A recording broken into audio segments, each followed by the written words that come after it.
السلام علیکم۔ آپ کو ایک پاکستان کے نئے ڈرامے کے بارے میں بتاتے ہیں جس کا نام ہے حادثہ۔ Pakistani electronic media regulatory authority نے نجی T V channel Geo entertainment سے نشر ہونے والے ڈرامہ حادثہ کی آن ایئر کرنے پر فی الفور پابندی عائد کرتے ہوئے معاملہ پیمرا کی کونسل آف کمپلینٹس کو بھیج دیا۔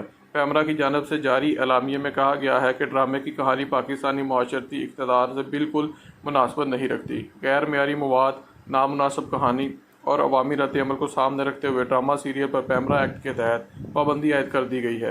کونسل آف کمپلینٹس اس معاملے پر پیمرا کے ضابطہ اخلاق کی روشنی میں ڈرامہ نشر کرنے یا نہ کرنے سے متعلق فیصلہ کرے گا۔ پیمرا نے کہا کہ انہیں گزشتہ چند دنوں میں اس ڈرامے کے حوالے سے بہت سی شکایات موصول ہوئی ہیں، جبکہ سوشل میڈیا پر بھی اس ضمن میں آواز اٹھائی گئی ہے۔ واضح رہے کہ جیو انٹرٹینمنٹ کے ڈرامہ سیریل حادثہ کے بارے میں چند ناظرین کا خیال ہے کہ یہ کہانی 2020 کے موٹر وے ریپ واقعہ کے گرد بنی ہے۔